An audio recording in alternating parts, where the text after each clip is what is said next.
I often get people who live in hot climates asking me, can they start eco printing on cellulose based fabric, such as linen or cotton, rather than protein based fabric, such as wool or silk?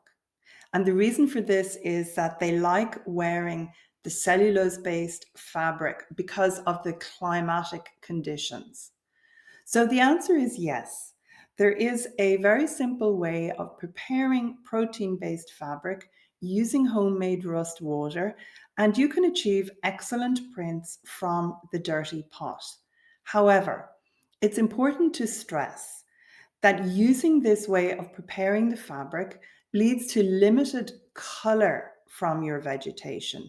You get excellent crisp prints, but limited color.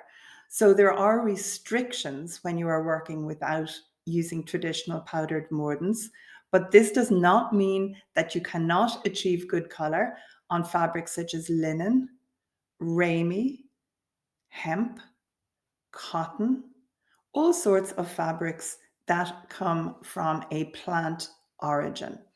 And you can also include man-made fabric and fiber in this list because fabric like bamboo, tencel, or lyocell, they are also plant-based.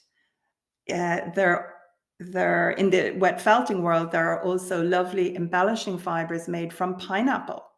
So I think that you may well find that there are pineapple or banana-based fabrics as well.